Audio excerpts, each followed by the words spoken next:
ಹೆಸರು ಸೃಜನ್. ನಾನು ರವೀಂದ್ರ ಭಾರತಿ ವಿದ್ಯಾಸಂಸ್ಥೆಯಲ್ಲಿ ಓದ್ತಿದ್ದೇನೆ. ನಾನು 10ನೇ ತರಗತಿಯಲ್ಲಿ 618 ಅಂಕವನ್ನು ಪಡೆದುಕೊಂಡಿದ್ದೇನೆ. ಮುಂದೆ ನಾನು PCMBಯನ್ನು ತೆಗೆದುಕೊಳ್ಳಬೇಕೆಂದು ಆಶಿಸುತ್ತೇನೆ. ನಿಮಗೆ ಇನ್ಸ್ಪಿರೇಷನ್ ಯಾರಪ್ಪ? ನಿನಗೆ ಸ್ಫೂರ್ತಿ ಯಾರು? ಸ್ಫೂರ್ತಿ ಅಪ್ಪ ಅಮ್ಮ, ಟೀಚರ್ಸ್. ಅವರ ಹಾರ್ಡ್ ವರ್ಕಿಂದನೇ ನನಗೆ ಸ್ಫೂರ್ತಿ ಬಂದು ತೆಗಿಬೇಕು ಅಂತ. ಹೌದಾ? ಒಂದು 24 ಗಂಟೆಯಲ್ಲಿ ಎಷ್ಟು ಗಂಟೆ ನೀನು ಓದ್ತಾ ಇದ್ದೆ, ಸ್ಟಡಿ ಮಾಡಿ? ಅಂದರೆ ರೆಗ್ಯುಲರ್ ದಿನಗಳಲ್ಲಿ ನಾನು ಮ್ಯಾಕ್ಸಿಮಮ್ ಅಂದರೆ 4 ಅವರ್ಸ್ ಓದಬೇಕು. ಎಕ್ಸಾಮ್ ಟೈಮಲ್ಲಿ 6 ಅವರ್ಸಿಂದ 8 ಅವರ್ಸ್ ಓದಬೇಕು. ಅದ್ರ ಜೊತೆಗೆ ಅದು ಆಟ ಸ್ಕೂಲಲ್ಲಿ ಬಿಡ್ತಿರ್ಲಿಲ್ಲ. ಇಲ್ಲೇ ಮನೇಲಿ ಅರ್ಧ ಗಂಟೆ ಆಡ್ತಿದ್ದೆ ಅಷ್ಟೇ, ಹೆಲ್ತ್ಗೋಸ್ಕರ. ನಿಮ್ಮ ಶಾಲೆಯಲ್ಲಿ ಹೇಗಿದೆ ಶಾಲೆಯಲ್ಲಿ ತುಂಬ ಹಾರ್ಡ್ ವರ್ಕ್ ಮಾಡಿದ್ದಾರೆ ಟೀಚರ್ಸ್ ಎಲ್ಲ. ಬೆಳಿಗ್ಗೆ 9 ಗಂಟೆಯಿಂದ 10 ಗಂಟೆ ಸ್ಪೆಷಲ್ ಕ್ಲಾಸ್ ತಂದಿದ್ರು. ನಂತರ ತಿರ್ಗಾ 8 ಪೀರಿಯಡ್ ಮುಗಿದ್ಮೇಲೆ ಇನ್ನೊಂದು ಸ್ಪೆಷಲ್ ಕ್ಲಾಸು ತಗೊಂಡು ಸಂಜೆ 6:30 7 ಗಂಟೆ ಮುಗೀತಿದ್ದು ಕ್ಲಾಸಸ್ಸು. ಮತ್ತು ನಾವು ಮನೆಗೆ ಬಂದು ತಿರ್ಗಾ ಒಂದು ಸೆಲ್ಫ್ ಸ್ಟಡಿ ಮಾಡ್ತಿದ್ವಿ. ಟ್ಯೂಷನ್ ಯಾರು ಹೋಗ್ತಾ ಇದ್ರಾ? ಸ್ಕೂಲಲ್ಲಿ ನಮ್ಮ ಸರ್ರೇ ಮಾಡ್ತಿದ್ರು ಟ್ಯೂಷನ್ 8 ಗಂಟೆಯಿಂದ 9 ಗಂಟೆವರೆಗೂ. ರಾತ್ರಿ ಹೊತ್ತ ಬೆಳಿಗ್ಗೆ ಹೊತ್ತು? ಬೆಳಿಗ್ಗೆ ಹೊತ್ತು. ತುಂಬ ಸಂತೋಷ.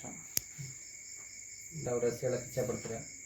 ನಮಗೆ LNM ಸರು, DK ಮ್ಯಾಮು, ಮತ್ತು ಕನ್ನಡ ಮ್ಯಾಮು, BNJ ಮ್ಯಾಮ್ ಅಂತ, ಆನಂದ್ ಸರು, ರಾಜು ಸರು ಎಲ್ಲರೂ ತುಂಬ ಹಾರ್ಡ್ ವರ್ಕ್ ಮಾಡಿದ್ದಾರೆ. BH ಮ್ಯಾಮ್ ಅಂತ ಇಂಗ್ಲೀಷ್ ತಗೊತಾರೆ. ಅವ್ರು ಗ್ರಾಮರ್ ಮಾಡಿರೋದ್ರಿಂದನೇ ಅಷ್ಟು ಬಂದಿದೆ ಮಾರ್ಕ್ಸ್. ಎಕ್ಸಾಮ್ ಯಾವ ಥರ ಟೈಟ್ ಇತ್ತಾ? ಯಾವ ಥರ ಇತ್ತು ಸರಿ? ಅಂದರೆ CCTVಯಲ್ಲಿ ವೆಬ್ ಟೆಸ್ಟಿಂಗ್ ಮಾಡಿದರು. ಕಾಪಿ ಹೊಡೋಕ್ಕಾಗಲಿಲ್ಲ. ಆದರೆ ಕ್ವಶನ್ ಪೇಪರ್ಗಳು ಸ್ವಲ್ಪ ಈಸಿ ಬಂದಿದ್ವು ಹೋದ ವರ್ಷಗಳು ಕಂಪೇರ್ ಮಾಡಿದ್ರು. ಮುಂದೆ ಈಗ ನಿಮ್ಮ ಗುರಿ PCMB ಮಾಡಿ ಏನು ಮಾಡ್ಬೋದು? PCMB ಮಾಡಿ MBBS ಕ್ಲಿಯರ್ ಮಾಡಿ MD ಮಾಡಬೇಕು. ಸರಿ, ಓಕೆ, ಥ್ಯಾಂಕ್ಸ್. ನನ್ನ ಹೆಸರು ಪ್ರೇಮ TD ಅಂತ. ಸೃಜನ್ MN ಅವರ ತಾಯಿ ನಾನು. ಫಸ್ಟಿಂದಲೂ ತುಂಬ ಚಿಕ್ಕ ವಯಸ್ಸಿಂದ ಹಂಗೆ ಸರ್, ತುಂಬ ಓದಲ್ಲಿ ತುಂಬ ಆಸಕ್ತಿ ಇತ್ತು. ಮುಂಚೆಯಿಂದ ಎಲ್ಲ ಔಟ ತೆಗಿತಾ ಇದ್ದ. 8th 9th ಯಾರಿಗೂ ಫಸ್ಟ್ ಪ್ಲೇಸ್ ಬಿಟ್ಕೊಟ್ಟಿಲ್ಲ ಅವ್ರ ಸ್ಕೂಲಲ್ಲಿ. ಅದೇ ರೀತಿ ಈ ಸರಿ ಒಂದು ಕ್ಲಾಸ್ಗೆ ಸ್ಕೂಲ್ಗೆ ಇವನೇ ಫಸ್ಟ್ ಬಂದಿದ್ದಾನೆ.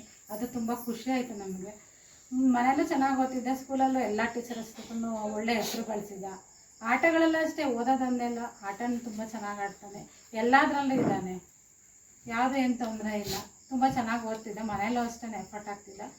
ಇವ್ನಿಗೆ ಇನ್ನೂ ಸ್ವಲ್ಪ ಬೇಜಾರು, ಇನ್ನೂ 2-3 ಮಾರ್ಕ್ಸ್ ಬರಬೇಕಿತ್ತು. ನಾನು ರಿವ್ಯಾಲ್ಯೂಷನ್ ಮಾಡಿ ಅಂತ ಹೇಳ್ತಿದ್ದಾನೆ ಸರ್. ಅದೇ ಇಂಗ್ಲೀಷಲ್ಲಿ ಮತ್ತು ಮ್ಯಾಥ್ಸ್ ಔಟ್ ಆಫ್ ತೆಗೆದಿದ್ದಾನೆ, ಹಿಂದಿನ ಔಟ್ ಆಫ್ ತೆಗೆದಿದ್ದಾನೆ. ಮತ್ತು ಇದು ಸೋಷಿಯಲ್ಲು ಸ್ವಲ್ಪ ಸೈನ್ಸು 2 ಮಾರ್ಕ್ಸ್ ಕಡಿಮೆ ಆಗಿದೆ. ಅದನ್ನು ರಿವ್ಯಾಲ್ಯೂಗೆ ಹಾಕ್ತೀನಿ ಅಂತ ಹೇಳ್ತಿದ್ದಾನೆ. ಅದೇ ಸರ್, ನಮ್ಗೆ ಅವನ ಆಸೆನೇ ನಮಗೆ ಇತ್ತು ಸರ್. ಆದರೂ ಅವನು 620 ಮೇಲೆ ಬಂದೇ ಬರುತ್ತೆ, ಸ್ಕೋರ್ ಮಾಡ್ತೀನಿ ಅಂತ ಹೇಳ್ತಾ ಇದ್ದ. ಕಾನ್ಫಿಡೆನ್ಸ್ ಇತ್ತು. ಹಾಗೆಲ್ಲ ಮುಂದೆ ಆದರೂ ಅವನು PUCನಾದರೂ ಅವನು ಉದ್ದೇಶನ ಈಡೇರಿಸ್ಕೊಳ್ಳಿ ಅಂತ ಆಸೆ ಪಡ್ತೀನಿ ಸರ್. ಮೇಡಮ್, ಮುಂದಿನ SSLC ಮಕ್ಕಳ ಭವಿಷ್ಯಕ್ಕೆ ಏನು ಹೇಳ್ತೀರಾ ನೀವು? ಮಕ್ಕಳು ಚೆನ್ನಾಗಿ ಓದಬೇಕು ಸರ್. ಅವ್ರು ತುಂಬ ಎಫರ್ಟ್ ಹಾಕಬೇಕು. ಈಗಿನ ಪರಿಸ್ಥಿತಿಯಲ್ಲಿ ತುಂಬ ಸ್ಪರ್ಧಾತ್ಮಕ ಯುಗ ಇದು. ಮಕ್ಕಳು ತುಂಬ ಓದಿದ್ರೆ ಅವರ ಭವಿಷ್ಯಕ್ಕೆ ಉತ್ತಮ ದಾರಿ ಆಗುತ್ತೆ. ಎಲ್ಲ ಮಕ್ಕಳು ಸಹ ತುಂಬ ಎಫರ್ಟ್ ಹಾಕಿ ಚೆನ್ನಾಗಿ ಓದಲಿ ಅಂತ ಹೇಳ್ಬಿಟ್ಟು ಅವ್ರಿಗೊಂದು ಕಿವಿ ಮಾತನ್ನು ಹೇಳ್ತೀನಿ. ತಂದೆ ತಾಯಿ ಗುರುಗಳಿಗೆ ಒಳ್ಳೆ ಹೆಸರು ತಂದು ಕೊಡಲಿ ಅಂತ ಹೇಳ್ತೀನಿ. ನನ್ನ ಹೆಸರು ನರಸಿಂಹಮೂರ್ತಿ MU ಅಂತ.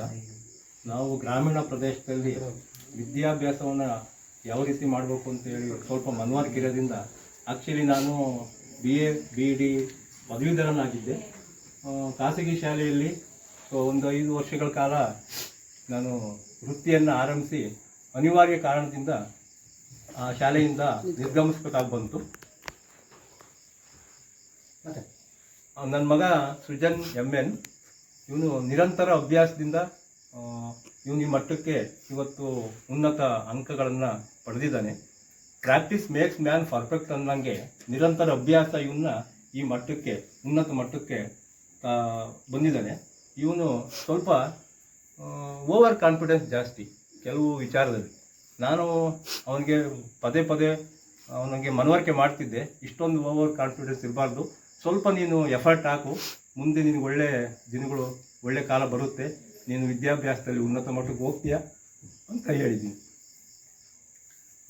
ಇನ್ನು ಇವನ ಒಂದು ಅಭ್ಯಾಸ ಸ್ವಲ್ಪ ಆಟದ ಕಡೆ ಹೆಚ್ಚಿಗೆ ಗಮನ, ಕಬಡ್ಡಿ ಆಡೋದು ಮತ್ತು ಕ್ರಿಕೆಟ್ ಆಡೋದು ನಮಗೆ ಗೊತ್ತಿಲ್ಲ ಕೆಲವು ವಿಚಾರದಲ್ಲಿ, ಕಬಡ್ಡಿದು ಕ್ರಿಕೆಟ್ದು ನಾವು ಉನ್ನತ ವಿದ್ಯಾಭ್ಯಾಸ ಮಾಡಿರಬಹುದು, ಆದ್ರೂ ಕೆಲವು ವಿಚಾರದಲ್ಲಿ ನಮಗಿಂತ ಇವನು ಭಾಳ ಒಂದು 10 ವರ್ಷ ಫಾಸ್ಟ್ ಇದ್ದಾನೆ ಅಂತ ನನ್ನ ಒಂದು ಅಭಿಪ್ರಾಯ. ನಿಮ್ಮ ಮಗ ನೀವು ಇಷ್ಟು ಅಂಕ ಗಳಿಸೋಕ್ಕೆ ನೀವೆಷ್ಟು ಬೆನ್ನೆಲುಬಾಗಿದ್ದೀರಿ ಅವ್ರಿಗೆ? ನಾನು ಬೆಳಗ್ಗೆ 5 ಗಂಟೆಗೆ ಅವನ್ನ ಏಳಿಸಿ ಅವನ್ನ ಓದಕ್ಕೆ ಬಿಡ್ತಿದ್ದೆ. ಆದ್ರೂ ಒಂದೊಂದ್ಸಲ ಓದ್ತಿಲ್ಲ, ಸುಮ್ಮನೆ ಮನ್ಕೊಂಬಿಡೋನು.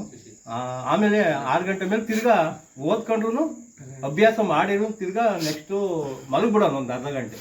ನಾವು ಹೇಳ್ತಿದ್ವಿ ಓದ್ಬಿಟ್ಟು ಮಲಗಿರೆ ನೀನು ಓದಿರೋದು ಪುನಃ ಮರ್ತೋಗಬಹುದು ಅಂತೇಳಿ. ಇಲ್ಲ, ನನಗೆ ಆ ಒಂದು ಗ್ರಹಣ ಶಕ್ತಿ ಐತೆ, ನನಗೆ ಗ್ರಾಸ್ಪಿಂಗ್ ಪವರ್ ಐತೆ ಅಂತ ಅವ್ನು ಪದೇ ಪದೇ ಹೇಳ್ತಿದ್ದ.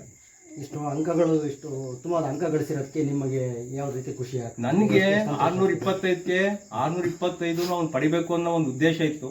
ಅನಿವಾರ್ಯ ಕಾರಣ ಅದನ್ನು ಆಗಲೇ ಹೇಳಿದಾಗೆ ಸ್ವಲ್ಪ ಓವರ್ ಕಾನ್ಫಿಡೆನ್ಸು, ಸ್ವಲ್ಪ ಅಲ್ಪ ಅಂಕಗಳು ಕಡಿಮೆ ಆಗಿದೆ ಅಂತ ನನ್ನ ಭಾವನೆ. ಇದೇ ರೀತಿ SLC ಮಕ್ಕಳುಗಳಿಗೆ ಓದೋಂಥ ಮುಂದೆ ಬರೋಂಥ ಮಕ್ಕಳುಗಳಿಗೆ ನಿಮ್ಮ ಕಡೆಯಿಂದ ಏನು ಮಕ್ಕಳಿಗೆ ನಾನು ಹೇಳೋಂಥ ವಿಚಾರ ಅಂದರೆ, ವಿನಯ ವಿದ್ಯೆಯನ್ನು ಕಲಿಸುತ್ತೆ. ಆ ವಿದ್ಯೆ ದಿನೇ ದಿನೇ ಡೇ ಬೈ ಡೇ ಆ ವಿದ್ಯೆ ಉನ್ನತ ಮಟ್ಟಕ್ಕೆ ಒಂದು ದಾರಿ ಮಾಡಿಕೊಡೋದಕ್ಕೆ ನಿದರ್ಶನ.